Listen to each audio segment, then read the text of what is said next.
this bench is also offshoot of the Supreme Court. This bench is a bench of the Supreme Court, but the Supreme Court also still exists. Article 184(3) में इन्होंने amendment तो नहीं की to change Supreme Court to a constitutional bench. अभी तक वो jurisdiction Supreme Court ही के पास है. अगर ये बेंच केस सुन नहीं सकता तो ऑर्डर कैसे दे सकता है?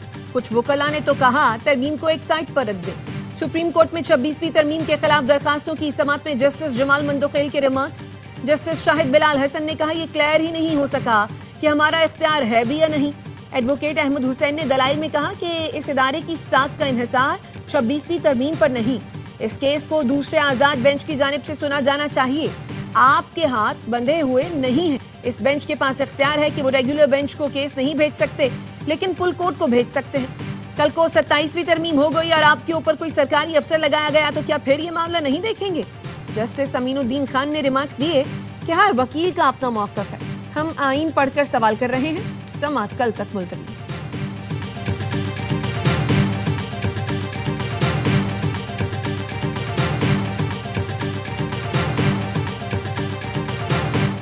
सिक्योरिटी फोर्सेस ने बाजोड़ के इलाके शाही तंगी जंगल से खारजियों के ठिकानों और सुरंगों का सफाया कर दिया। फोर्सेस ने जंगल में गार पर घात लगाकर भरपूर कार्रवाई की। फायरिंग के तबादले में एक खारजी जहन्नम वासिल जबकि दीगर जख्मी होकर फरार हो गए। सिक्योरिटी ज़राए का कहना है इलाके में मौजूद सुरंगों और करीबी मकामात को क्लियर कर दिया। कार्रवाई के दौरान असलहा, बारूदी मवाद, मवासलाती आलात भी बरामद हुए।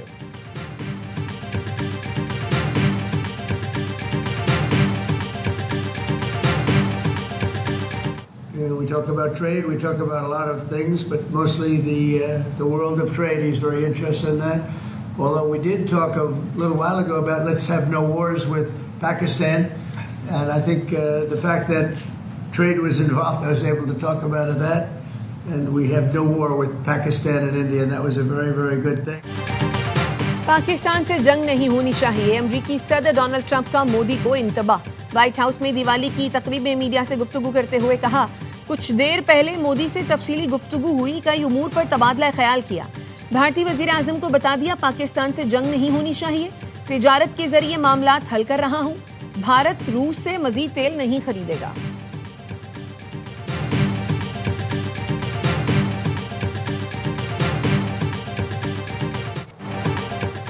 पाक बहरिया ने बहरा अरब में तकरीबन $1 अरब मालियत की मुनशियात पकड़ ली।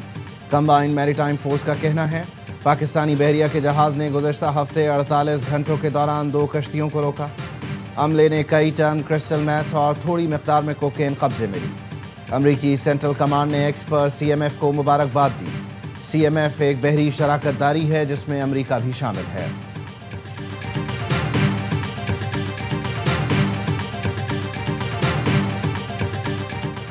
सदर आसिफ जरदारी ने चीन में बिजनेस कम्युनिटी से मुलाकातें की और उन्हें पाकिस्तान में सनतें लगाने का कहा।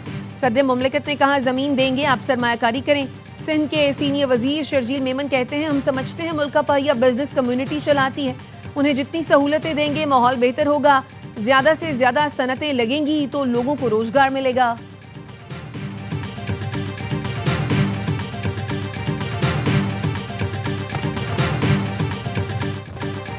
पाकिस्तानी मईशत को सैलाब से शदीद धचका लगा। GDP ग्रोथ मुतासर, महंगाई और करंट अकाउंट खसारा बढ़ने का खदशा है।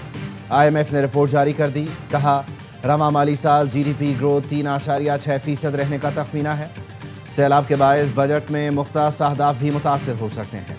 पाकिस्तान को टैक्स निज़ाम और एनर्जी सेक्टर में रिफॉर्म्स लाने की ज़रूरत है। मुख्तलिफ शोबों के लिए दी गई शॉर्ट टर्म सब्सिडी को ख़त्म करना होगा।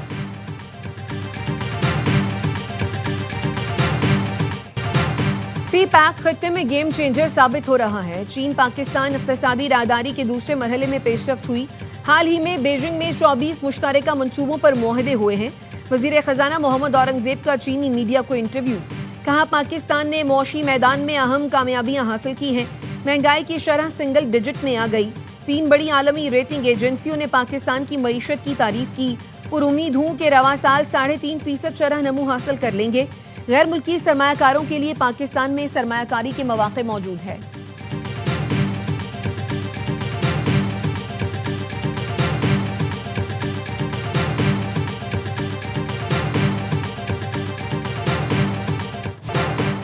खैबर पख्तूनख्वा हुकूमत बुलेट प्रूफ गाड़ियाँ नहीं ले रही तो बलूचिस्तान को दे दें।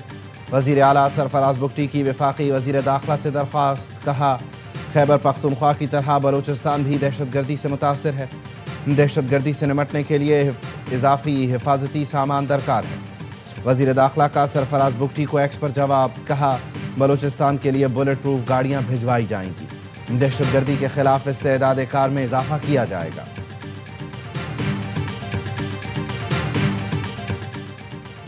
अदालती हुक्म पर शहीद बेनजीराबाद से जमींदार की जेल से 25 अफराद बाजियाब। Sindh high court circuit bench Hyderabad में पेश कर दिया गया। पुलिस ने बाजियाबी से मुतालिक रिपोर्ट पेश की। बाजियाब अफराद ने बताया जमींदार ने उन्हें कैद कर रखा था। अदालत ने तमाम अफराद को अपनी मर्जी से जिंदगी गुजारने का हुक्म दिया। Sindh high court circuit bench के जस्टिस मोहम्मद हसन ने केस की समाअत की। विंडी टेस्ट में जनूबी अफ्रीका का शानदार कमबैक। रबादा और मिथु स्वामी ने 50 से ज्यादा रन की शराकत बनाकर मेहमान टीम को पहली इनिंग्स में 40 से ज्यादा रन की बरतरी दिलवा दी। जनूबी अफ्रीका ने आखिरी 2 विकेटों पर 100 से ज्यादा रन जोड़े। मिथु स्वामी ने निस्फ सेंचुरी बना ली। आसिफ की 5, नोमान अली की 2 विकेटें। विंडी टेस्ट में आसिफ आफरीदी ने तारीख बना दी। इंग्लैंड के चार्ल्स मैरियट का 92 साल पुराना रिकॉर्ड तोड़ दिया। डेब्यू पर 5 विकेटें लेने वाले दुनिया के मुअम्मर तरीन खिलाड़ी बन गए। आसिफ आफरीदी ने 38 साल की उम्र में यह एजाज़ हासिल किया। अपने पहले मैच में 5 खिलाड़ियों को आउट करने वाले आसिफ आफरीदी पाकिस्तान के 15वें बॉलर हैं।